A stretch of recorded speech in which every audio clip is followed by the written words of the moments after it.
I never imagined that a Tuesday afternoon would be the day I finally had enough of Patricia Williams, my mother-in-law, and her increasingly bizarre attempts to control every aspect of our family's life. But watching my 7-year-old daughter, Lily, and 9-year-old son, Marcus, trudge through our front door with tear-stained faces and empty piggy banks clutched in their small hands was the moment I knew things had gone too far. "Mommy," Lily whispered, her voice barely audible as she climbed onto my lap in the living room. "Grandma Patricia says we can't play with our toys at her house anymore unless we pay money first." Marcus, trying to be the protective big brother despite his own confusion, stood beside us with his shoulders squared. She made us give her all our allowance money just to go into the playroom. The playroom with our own stuff in it. I felt that familiar knot forming in my stomach, the same one that had been growing tighter over the past 3 years since my husband David's mother had moved into his childhood home after his father's stroke. As a real estate attorney with 15 years of experience handling property disputes, I dealt with plenty of difficult landlords and property managers. But Patricia's behavior had been escalating from passive-aggressive comments to outright exploitation, and now she was targeting my children.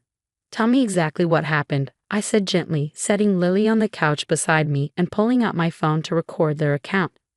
Years of legal training had taught me to document everything, especially when dealing with someone as manipulative as Patricia. Marcus took a deep breath, his 9-year-old mind working hard to relay the events clearly. "We went to Grandma's house after school like always, and when we tried to go to the playroom, she stood in front of the door and said we couldn't go in unless we paid a usage fee, because the house costs money to keep up. She said it was $5 each time we wanted to play," Lily added, her voice getting smaller, "and $10 if we wanted to take any toys home. She made us empty our piggy banks, and then she only let us play for 30 minutes before saying time was up." I closed my eyes for a moment, feeling the weight of months of escalating behavior culminating in this moment. Patricia had been testing boundaries ever since David's father, Harold, had his stroke and moved into assisted living. What started as comments about my parenting had evolved into undermining my authority, making decisions about my children without consulting me, and now financially exploiting them. But what Patricia didn't know, what nobody in the family knew yet, was that I'd been quietly working with Harold for the past 8 months to purchase his house. As his power of attorney for financial matters, I've been helping him navigate the complicated process of liquidating assets to pay for his long-term care. When he mentioned wanting to sell the family home, I made him an offer that benefited everyone. I'd buy the house at fair market value, allowing him to afford the best care facility while keeping the property in the family. The sale had closed 2 weeks ago, but I'd been waiting for the right moment to tell David and deal with the inevitable drama from Patricia. That moment had apparently arrived. Did Grandma Patricia say anything else?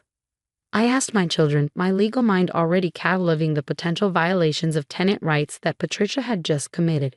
Even if she had been paying rent, which she wasn't, charging fees for access to common areas and essentially holding children's property hostage would constitute harassment. "She said that we need to learn that nothing in life is free," Marcus replied, his voice taking on Patricia's condescending tone, "and that you and Daddy spoil us by not teaching us about money." I felt my jaw clench. Patricia had never worked a day in her adult life, having married Harold straight out of high school and lived off his insurance sales income for 43 years.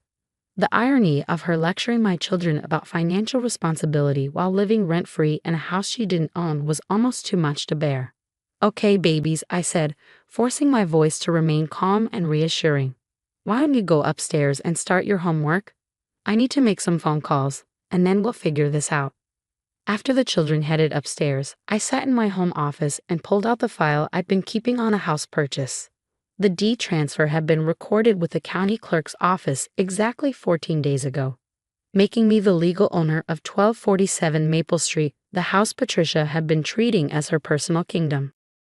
I opened my laptop and began drafting the notice to quit that I'd never thought I'd actually need to use. As someone who'd spent years helping clients navigate landlord-tenant disputes, I knew exactly what Patricia's rights were as an occupant. Since she'd never had a formal lease agreement and wasn't paying rent, she was essentially a guest who could be asked to leave at any time. The fact that she'd been harassing other occupants, my children, and interfering with their access to the property gave me additional legal grounds for immediate removal. My phone rang, interrupting my legal research. David's name appeared on the screen.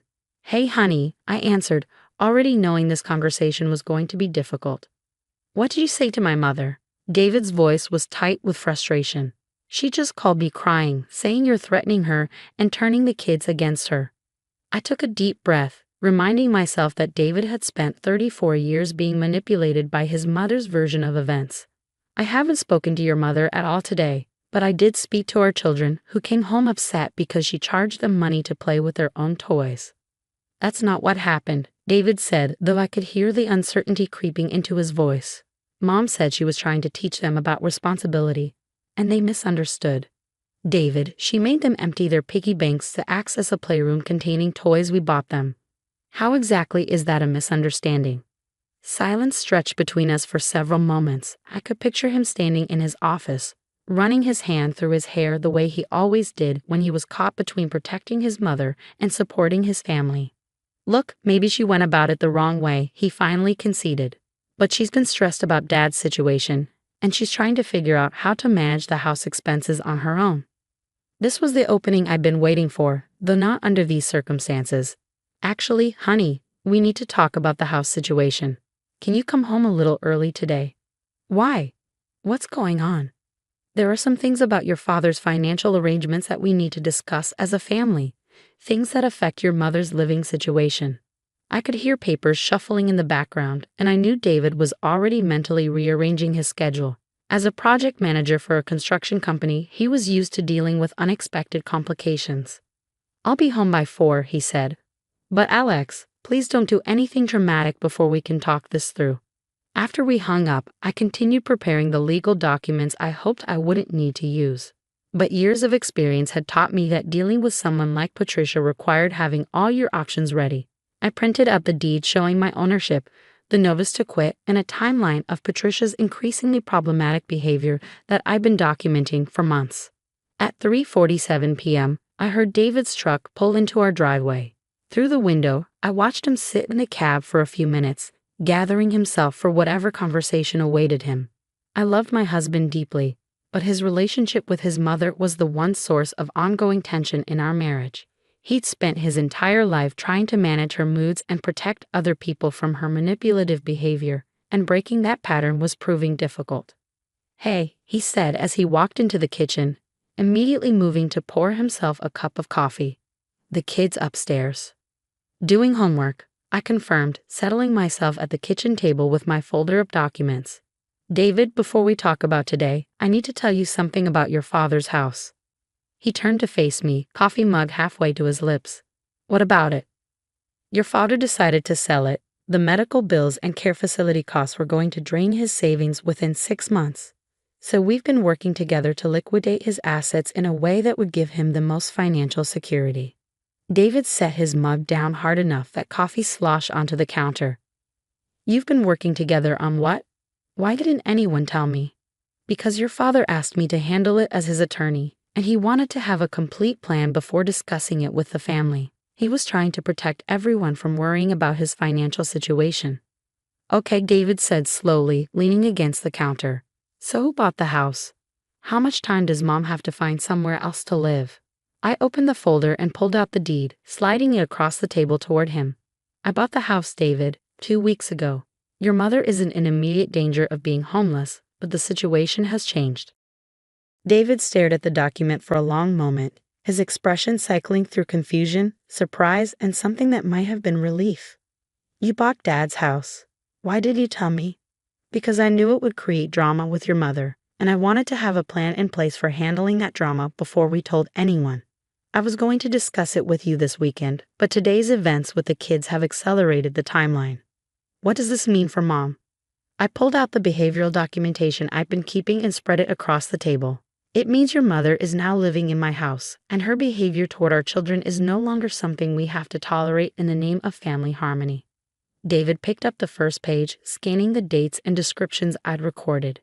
His face grew darker as he read through months of incidents, Patricia undermining my parenting decisions, making inappropriate comments about our financial situation, telling the children that I was too strict, and they didn't have to follow rules at her house, and now financially exploiting them. She really said all this stuff? He asked, though his tone suggested he already knew the answer.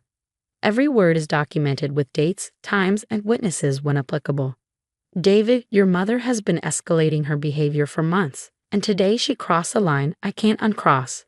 She charged our children money to access their own toys. Before David could respond, we'd heard the front door open and Patricia's voice calling out, "David, your mother needs to speak with you immediately." I looked at David and raised an eyebrow. We hadn't invited her over, but Patricia had a long history of showing up uninvited when she felt her control slipping. "In the kitchen, Mom," David called back, his voice carefully neutral. Patricia swept into the room wearing her most dramatic martyred expression, clutching a tissue in one hand and her purse in the other. She was a small woman, barely 5 feet tall, but she had perfected the art of filling a room with her emotional energy. "David, thank goodness you're here," she began, completely ignoring my presence. "Your wife has been filling the children's heads with lies about me, and now they're afraid to visit their grandmother." I opened my mouth to respond, but David held up his hand. "Mom, before we talk about today, Alex has something to tell you about Dad's house." Patricia's eyes narrowed as she finally acknowledged my presence. "What about Harold's house? It's been in the Matthews family for 60 years. "It still is," I said calmly, sliding the deed across the table toward her. "I bought it from your husband 2 weeks ago." The silence that followed was so complete I could hear the refrigerator humming in the corner. Patricia stared at the document as if it were written in a foreign language. "That's impossible," she finally whispered. "Harold would never sell the house without telling me." Harold needed to liquidate assets to pay for his care. I explained, my voice remaining professionally neutral. As his attorney and power of attorney for financial matters, I helped him find a solution that would keep the house in the family while giving him the resources he needs. Patricia's face cycled through a rainbow of emotions: shock, anger, fear, and something that looked like desperate calculation. "Well, that doesn't change anything. I've been living in that house for 3 years. I have tenant rights." "You have no tenant rights," I replied, pulling out the notice to quit I'd prepared. "You've never had a lease, you've never paid rent, and you've never contributed to household expenses. You've been a guest in Harold's house, and now you're a guest in mine." "A guest?" Patricia's voice was rising to the pitch that usually preceded one of her dramatic scenes. "I've been taking care of that house. I've been maintaining the property and making it a home for the family. According to the documentation I have," I said, opening another folder, "you've made no financial contributions to property taxes, utilities, insurance, or maintenance." Harold continued paying all expenses right up until the sale closed. David was reading through the financial records I provided, his expression growing more troubled with each page. "Mom, you told me you were helping with the house expenses." "I've been contributing in other ways," Patricia protested. "Someone had to be there to supervise repairs and maintain family traditions. That house needs a woman's touch to remain a proper home." I felt my patience finally snap. "Patricia, charging children money to play with their own toys is not maintaining family traditions. It's financial exploitation of minors. I was teaching them responsibility." She shot back, her careful composure finally cracking. "Someone needs to prepare them for the real world since their parents clearly aren't." David set down the financial records and looked directly at his mother. "Mom, you charge my kids money to access their own toys. How is that teaching responsibility?" "Children need to understand that everything costs money," Patricia replied, but her voice was losing its conviction. "The house has expenses, and if they want to enjoy the benefits, they should contribute." "But it's not your house," I said quietly. "It's mine. And my children don't need to pay fees to access their own belongings in a house their parents own." The full weight of the situation was finally hitting Patricia. I could see her mind racing, trying to find an angle that would restore her control over the situation. "This is all just paperwork," she said, her voice taking on a pleading tone. "David, you're not going to let her throw your own mother out on the street, are you? After everything I've done for this family?" David looked between us, and I could see the familiar pattern trying to reassert itself. Patricia creating a crisis, positioning herself as the victim, and expecting David to fix everything at someone else's expense. But this time was different. This time, I held all the cards. "Mom," David said slowly, "you're not going to be homeless. But things are going to change. I pulled out the formal notice I prepared, sliding it across the table to Patricia. You have 30 days to find alternative housing arrangements. Given the circumstances and your behavior toward my children, that's more generous than legally required. Patricia stared at the notice as if it might catch fire. 30 days? David, you can't let her do this to me. Actually, Mom, she can, David said, his voice carrying a finality I'd rarely heard when he spoke to his mother. And honestly, after reading about what you've been doing with the kids, maybe it's time for everyone to have some space. Space. Patricia's voice cracked with disbelief. I'm your mother. I gave you life. I sacrificed everything to raise you. And I appreciate that, David replied. But you charge my children money to play with toys I bought them. That's not acceptable, regardless of whose house it happens in. I watched Patricia's face as she realized that her usual emotional manipulation wasn't working. For the first time in the 3 years I'd known her, she had no leverage, no way to make other people responsible for managing her choices. Where am I supposed to go? She asked, her voice small and defeated. You have options, I said, pulling out the research I'd done over the past few months. There are several nice senior living communities within 20 minutes of Harold's care facility. I can provide you with a list of places that are accepting applications. Senior living? Patricia looked horrified. I'm only 68 years old. And you're about to be 68 and homeless if you don't start making practical decisions, I replied. The sale of Harold's house will provide you with enough money for a substantial down payment on a nice apartment or condo. David reached across the table and took his mother's hand. Mom, this doesn't have to be a bad thing. You've been stressed about maintaining the house and worried about Dad's expenses. This solves both problems. Patricia jerked her hand away from David's. Don't try to make this sound like you're doing me a favor. This is about her wanting to control everything. She pointed an accusatory finger at me. No, I said, my voice remaining calm. This is about protecting my children from being financially exploited by someone who has no legal right to charge them fees for anything. The room fell silent again. Patricia seemed to be processing the reality that her position had fundamentally changed, that the power dynamics she'd been accustomed to no longer applied. Fine, she said finally, her voice cold with fury. If that's how this family treats its elders, then maybe I don't want to be part of it anyway. She stood up abruptly, grabbing her purse and the notice to quit. You'll regret this, David. Both of you will regret treating me this way. After she stormed out, David and I sat in the quiet kitchen, processing what had just happened.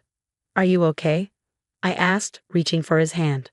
He squeezed my fingers and nodded slowly. Yeah, I think I am.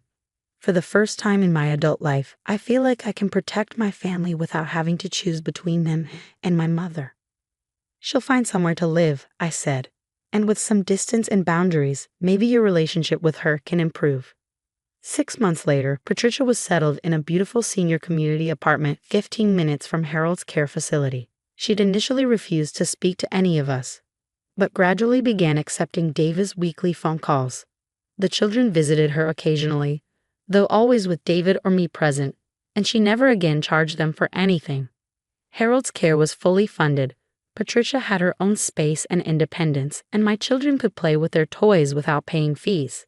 Sometimes the best family solutions require clear boundaries and someone willing to enforce them. The house on Maple Street became truly ours, filled with laughter instead of tension, and my children learned that they deserved to be treated with respect by everyone in their lives, even grandmothers.